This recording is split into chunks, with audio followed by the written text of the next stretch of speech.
정말 지극히 주관적인 관점을 가지고 평가해버리는 게 정말 위험하다고 생각해요. 저는 속마음이라는 거는 자기 자신과 대화를 해야 된다고 생각을 하거든요. 혼자 있는 건 이렇게 인생에 자신만의 이제 결과물들을 만들어내기 정말 최적의 환경인 거예요. 근데 창조적인 활동인 거는 인생의 결과물만 만들어낼 수 있는 게 아니라 실제로 인생에 긍정적인 영향을 많이 미쳐요.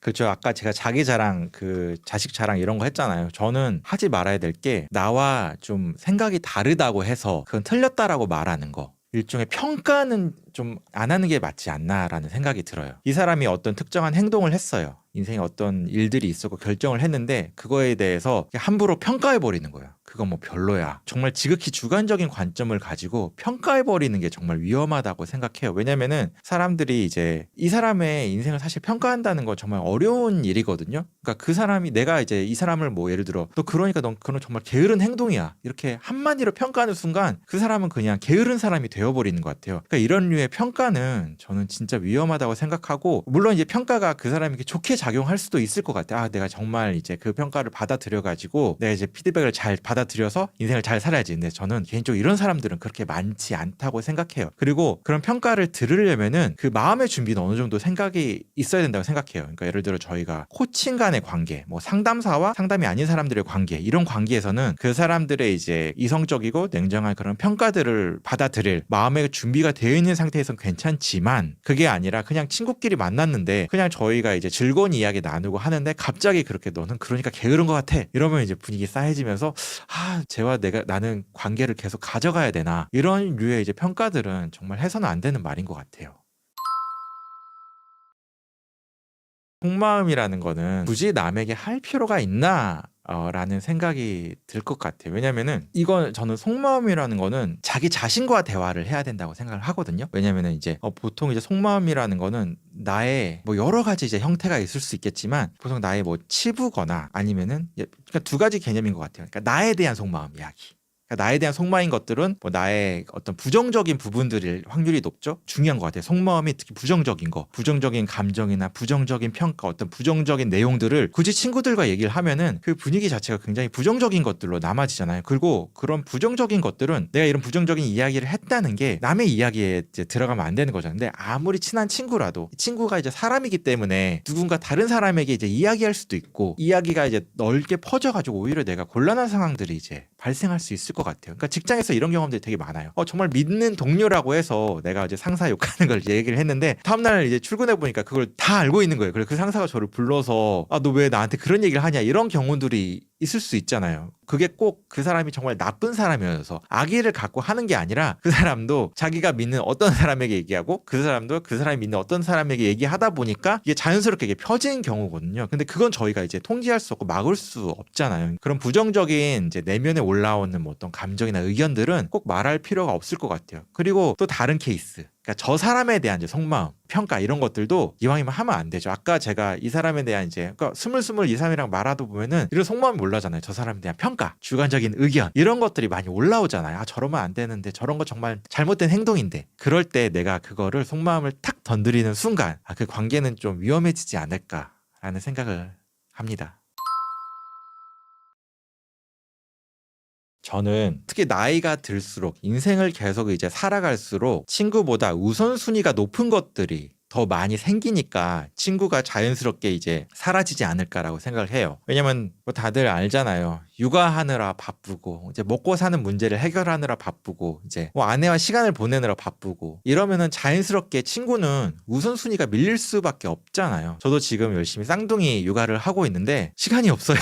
친구랑 만난다는 거는 상상도 할 수가 없어요, 저한테. 그리고 저는 이제 아이들을 돌보는데 시간을 쏟고 나머지 시간은 이제 글을 쓰는데 이제 시간을 다 쏟고 있거든요. 그러다 보니까 자연스럽게 친구를 만날 시간이 그냥 없어지는 거예요. 그리고 저는 정말 이제 친구들한테 정말 죄송한 얘기지만 저의 우선순위는 이제 자식과 이제 글쓰기이거든요. 왜냐하면 글쓰기를 통해서 정말 많은 것들을 하고 싶고 그러니까 인생의 과제를 잘 하고 싶고 그다음에 자식과의 관계를 잘 쌓아가고 싶고 그러니까 자식이 저한테 아빠 거릴 때마다 정말 너무 행복한 것 같아요. 그래서 저는 그 시간을 1분이라도 더 늘리고 싶거든요. 그러다 보니까 저의 친구보다 우선순위가 높으니까 자연스럽게 이제 우선순위가 밀릴 수밖에 없어요. 그리고 보통 사람들도 마찬가지인 것 같아요. 그러니까 나이가 들면은 내가 더 많은 나만의 인생의 과제들이 이제 생기는 것 같아요. 친구보다 우선순위가 높은. 왜냐면은 나이가 든다는 건 우리가 죽음에 더 가까워진다고 생각하거든요. 그러면은 내가 정말로 중요한 게 무엇인가를 좀 고민을 하게 되는 것 같아요. 그게 누군가에겐 전 친구라고도 생각이 들 수도 있을 것 같아요. 그런 사람들은 뭐 친구를 더 많이 사귀고 친구와 더 깊은 관계를 만들 수 있게 되는 거죠. 근데 대부분의 사람들은 더 자기 자신에 대한 과제, 저와 같은 이제 글쓰기나 여러 가지 것들에 인생의 과제가 생기거나 아니면 자기의 가족에 대한 소중함 이런 것들이 더 소중하게 될 것 같아요. 왜냐하면 죽기 전이나 이런 것들을 떠오르게 되면은 죽기 전에 내가 정말 무엇이 중요한 것인가를 이제 깨닫게 되잖아요. 그런 걸 비추어 봤을 때 친구는 아무래도 조금은 우선순위가 많이 사람들에게 밀리는 경향이 있겠죠. 네. 그렇죠. 저는 두 가지가 정말 좋다고 생각해요. 첫째는 창조적인 활동을 하기에 정말 좋아요. 그러니까 혼자 있는다는 건 어떤 창조적인 활동, 인생의 생산적인 결과물을 만들어내기 정말 좋은 환경인 거예요. 저도 이제 홀로서기 철학이라는 그 책을 쓰면서 느꼈는데 실제로 역사 속에 많은 과학자들이나 철학자들은 혼자 있음으로 인해서 위대한 결과물들을 정말 많이 만들어냈어요. 실제로 니체나 쇼펜하우어의 이제 여러 가지 사상이나 책의 내용들을 보면은 혼자, 고독 이런 단어들이 종종 등장하거든요. 왜냐면 그 사람들도 아는 거예요. 내가 그 사람들 혼자 있을 때 정말 위대한 결과물들, 생각들을 번뜩인 아이디어들을 많이 내놓곤 했어요. 그리고 이제 프랑스 철학자 몽테뉴라는 사람이 있거든요. 우리 지금 에세이라는 거를 처음으로 이제 만든 사람인데 그 사람의 같은 경우도 그 사람 아예 38세부터 그냥 혼자 있었어요. 그냥 혼자 자기만의 성 하나 짓고 들어가가지고 그 고독의 시간 동안 그 에세이란 거, 수상록이란 거를 처음 만들어가지고 정말 그 후대에까지 엄청난 영향을 미친 생각들을 잔뜩 내놨거든요. 그때가 17세기였어요. 그때 지금도 읽으면 감탄할 만한 내용들이 정말 많이 혼자 있음으로 인해서 나왔거든요. 그래서 혼자 있는 건 이렇게 인생의 자신만의 이제 결과물들을 만들어내기 정말 최적의 환경인 거예요. 근데 창조적인 활동인 거는 이렇게 인생의 결과물만 이제 만들어낼 수 있는 게 아니라 실제로 인생에 긍정적인 영향을 많이 미쳐요. 그러니까 심리학자 빅터 프랭클은 삶의 의미를 이제 가득 느끼려면은 창조적인 활동을 많이 해야 한다고 이제 말했거든요. 저도 이거 정말 많이 공감해요. 왜냐면은 저도 아까 말씀드린 대로 혼자 있는 시간을 굉장히 좋아하거든요. 왜냐면 저는 작가고 글을 쓰려면은 혼자 있어야 되거든요. 그래서 저는 이제 사람들과 만날 시간에 글을 한 자라도 더 쓰고 이제 책을 한 권이라도 더 내고 싶어 하는데 저 같은 경우에 이제 글쓰기라는 건 이제 어떻게 보면 대표적인 혼자 할 수 있는 창조적인 활동인 거잖아요. 그러니까 혼자만의 공간에서 글도 쓰고 뭐 퇴고하고 그렇게 지냈는데 일주일에 한 최소한 3개에서 5개 정도씩 글을 쓰는데 그렇게 글을 딱 완성하고 잠이 들잖아요. 잠자리 들기 전에 막 엄청난 성취감을 느끼면서 잠이 들어요. 오늘 정말 하루 정말 최고의 하루를 보냈어. 이런 느낌들이 정말 가득 느끼거든요. 그런 성취감을 가득 느끼면서 제가 이렇게 산단 말이에요. 물론 어떤 창조적인 거를 할 때 꼭 그 창조적인 거를 꼭 잘해야만 이런 성취감을 느끼는 건 아니에요. 저 같은 경우도 그 글을 쓰는 사람의 경우도 글을 꼭 잘 쓸 필요는 없다고 생각해요. 그래도 의미를 가득 느낄 수 있어요. 왜냐하면은 이제 글 쓰는 시간 동안 나는 온전히 몰입할 수 있게 되거든요. 그러니까 저는 이게 음악을 하는 사람, 미술을 하는 사람, 이런 창조적인 활동을 하는 사람들에게는 다 벌어지는 일이라고 생각해요. 내가 그리는 그림에 이제 붓 하나하나에 이제 집중하고, 내가 쓰는 글 한 글자 한 글자에 이제 집중하게 되고, 내가 음악을 하는 사람이면 내가 만들어내는 음표, 그런 음악, 그 멜로디 하나하나에 집중하게 되면은 자연스럽게 거기에 몰입하게 되고, 이게 정말 나를 인생을 만족스럽고 행복하고, 내가 진짜 인생을 의미 있게 살고 있구나라는 느낌을 정말 가득 받게 해주거든요. 그래서 창조적인 활동은 이렇게 인생을 더 의미 있고 풍요롭게 살게 해줘요. 그러니까 제가 말씀드린 대로 꼭 글쓰기만 해당되는 건 아니에요. 그러니까 창조적인 활동이면은 어떤 것이든 된다. 또 인간이란 건 어떻게 보면은 무언가를 끊임없이 이제 만들어내는 존재잖아요.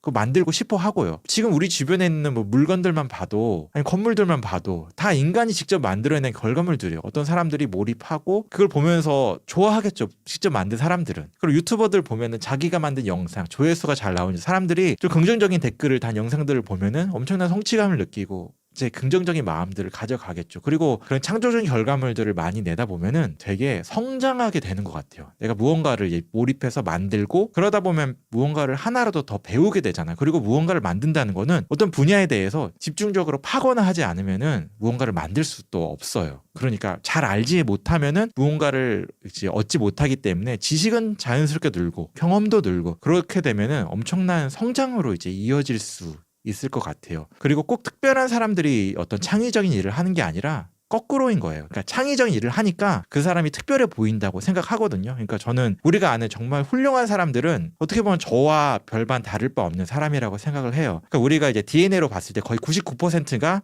타인과 거의 일치한다고 해요. 그러니까 DNA적으로 봤을 때, 생물학적으로 봤을 때 저 사람과 나는 그렇게 차이가 나지 않아요. 근데 그렇게 차이를 만드는 거는 결국 어떤 일을 이제 반복적으로 했느냐에 따라 달라지는데 내가 어떤 거에 몰입해서 창의적으로 했기 때문에 그 사람은 특별한 게 되는 거예요. 처음부터 특별한 게 아니라. 그러니까 창의적인 것들을 하면은 인생의 의미도 생기고 성장도 해서 어떤 특별한 누군가가 될 수 있는 그런 기회가 되니까 혼자 있는 거는 정말 엄청난 그 사람에게 인생의 기회도 되고 의미도 되고 너무너무 이제 좋은 거 그런 개념들을 주는 것 같아요. 너무 어려우면은 저는 글쓰기를 강력하게 추천하는데 그냥 이 혹시 영상을 보고 있으면은 노트 하나 꺼내가지고 그냥 문장 하나 세 문장만 딱 써보세요. 그냥 머릿속에 떠오르는 거 그냥 세 문장 딱 써보세요. 그러면은 딱 떠올랐을 때 그 세 문장 보면은 여러분들은 이미 창의적인 활동을 한 거예요. 무언가 결과물을 만든 거예요. 사실 이런 거예요. 그러니까 저도 글 안 써질 때 그냥 그냥 세 문장만 아무거나 쓰자 하면은 사실 사람이 세 문장을 처음에 시작해서 쓰기가 어려운 거지 막상 쓰면은 그 세 문장만 쓰긴 또 어렵거든요. 계속해서 글이 이어지게 될 거예요.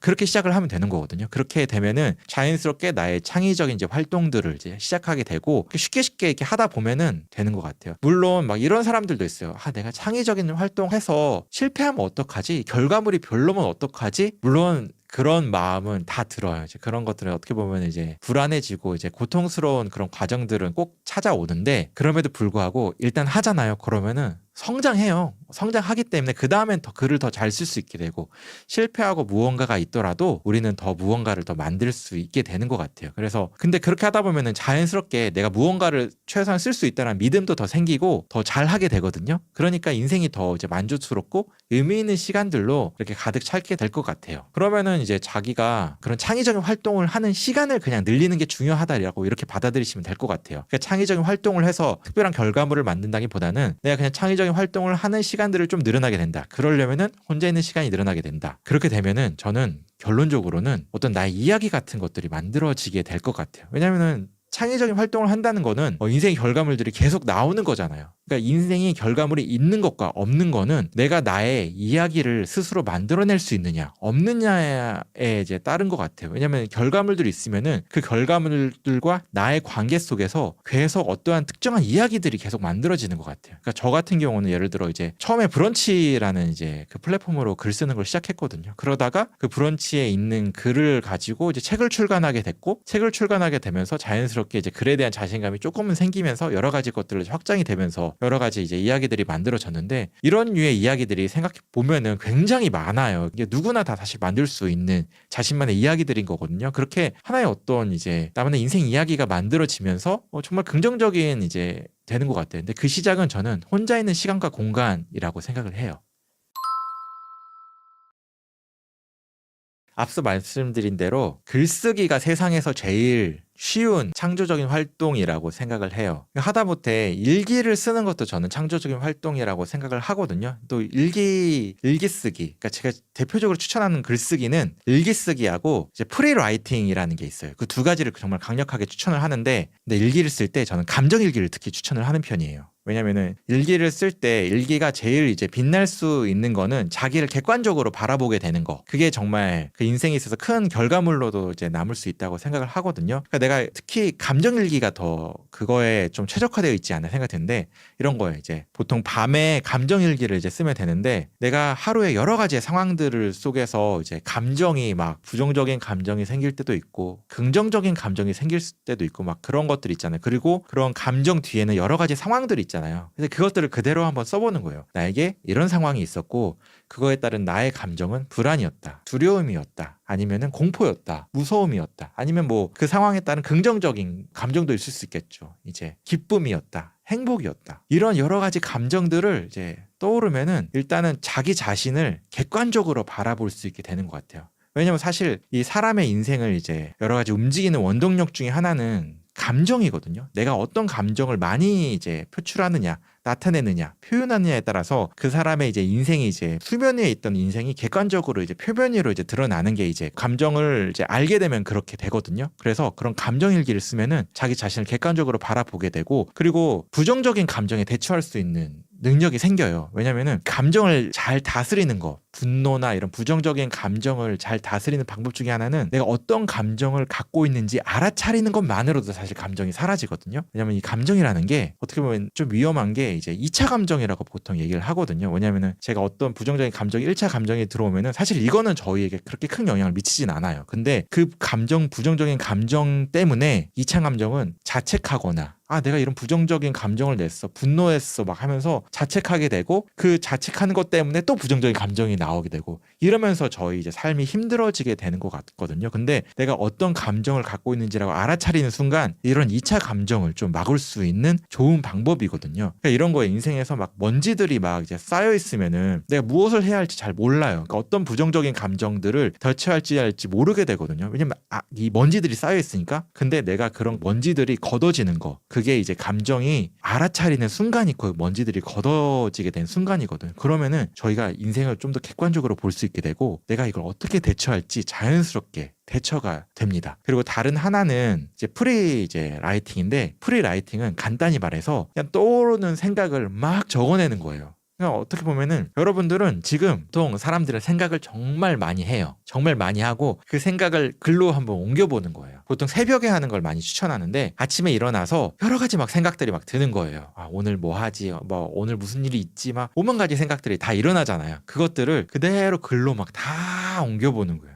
그러다 보면은 글을 엄청나게 길게 쓸 수 있게 됩니다. 그리고 그 글 속의 나를 보면서 객관적인 나를 알 수 있게 되고, 그리고 내 글이 어떤 글인지도 거꾸로 알 수 있게 돼요. 내가 어떤 글을 쓸 수 있고 어떤 글을 쓸 수 있는 그런 실마리 더 얻을 수 있게 되거든요. 프리라이팅이.